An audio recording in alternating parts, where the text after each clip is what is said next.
तब इस विषय पर चर्चा हो। ये कोई आम बिल नहीं है, जैसा मैंने कहा, ये देश के बहुत ही महत्वपूर्ण एक आतंकी हमले से संबंधित चर्चा है। देखिए, बहुत ही अभद्र टिप्पणी है और किसी भी महिला के बारे में अगर इस तरीके की बात हो तो देश में एक बहुत बुरा संदेश जाता है। हमारी नेता हैं वो, ऐसी अभद्र टिप्पणी हमें बिल्कुल नाकाबिले बर्दाश्त है और ऐसे लोगों का सामाजिक रूप से बहिष्कार होना चाहिए।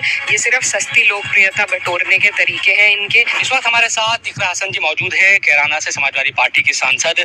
इकरा जी, आज तो बड़ी उम्मीद थी कि सदन चलेगा, आज भी स्थगित हो रही है। आज तो ऑपरेशन सिंदूर और पहलगाम पर चर्चा होनी है। जी, हमें भी ये उम्मीद थी कि आज सदन चलेगा और हमारे माननीय प्रधानमंत्री जी मौजूद रहेंगे, हमारे होम मिनिस्टर मौजूद रहेंगे, डिफेंस मिनिस्टर मौजूद रहेंगे, क्योंकि इन लोगों की अनुपस्थिति में इतने महत्वपूर्ण विषय पे चर्चा होना सही नहीं है। ये कोई आम बिल नहीं है, ये हमारे देश की सिक्योरिटी से, एक ऐसे टेररिस्ट अटैक से संबंधित है जिससे सभी लोग बहुत आहत हुए।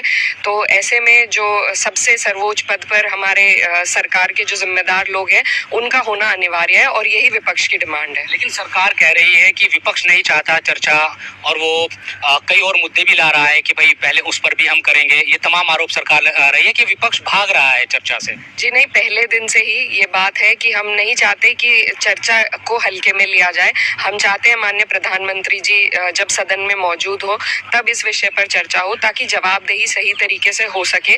क्योंकि ये कोई आम बिल नहीं है, जैसा मैंने कहा, ये देश के बहुत ही महत्वपूर्ण एक आतंकी हमले से संबंधित चर्चा है। तो ऐसे में जिम्मेदार लोगों का होना अनिवार्य है और यही मांग विपक्ष पहले दिन से रख रहा है। अच्छा, एक अहम मुद्दा है इकरा जी की डिंपल यादव को लेकर एक विवादित टिप्पणी की गई है मौलाना साजिद रशीदी की तरफ से, और हम वही उसी मस्जिद के आसपास खड़े भी हैं।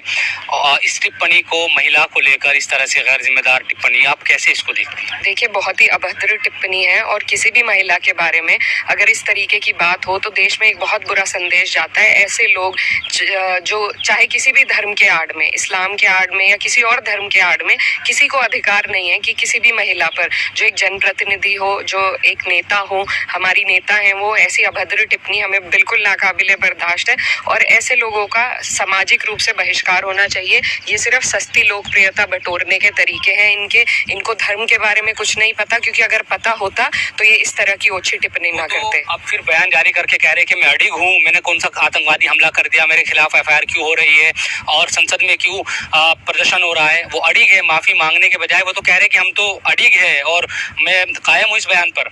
देखिए, ये उनकी ओछी मानसिकता का सबूत है और मैं ये भी कहना चाहूंगी कि सरकार आज जिस दिशा में हमारे समाज को लेकर आई है, पहुंची है, कि कोई भी महिला के खिलाफ जब भी कोई बात होती है, कभी किसी भी जिम्मेदार मंत्री का, हमारे प्रधानमंत्री जी का, किसी का कोई जवाब नहीं आता है।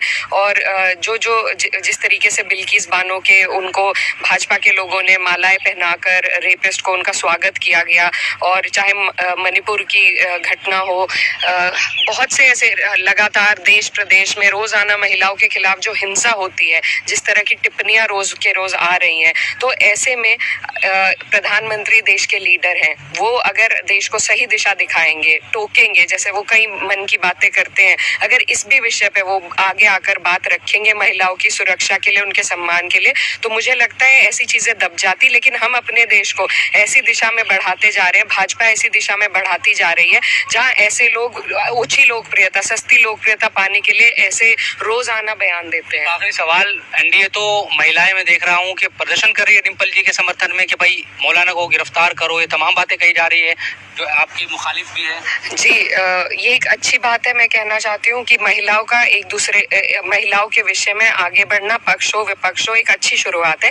लेकिन साथ ही एनडीए के लोगों को अपने गिरेबान में झांकने की जरूरत है, क्योंकि सरकार उनकी है। हमारे उत्तर प्रदेश में एनसीआरबी की आप रिपोर्ट देखेंगे, रोजाना महिलाओं के खिलाफ हिंसा बढ़ती जा रही है। ऐसे में ना तो सरकारें कुछ करती है, ना उनकी तरफ से कोई सामाजिक सुधार के संदेश आते हैं। तो ये सब बढ़ावा उन्हीं का दिया हुआ है और आज हमारा देश ऐसे हालातों से गुजर रहा है।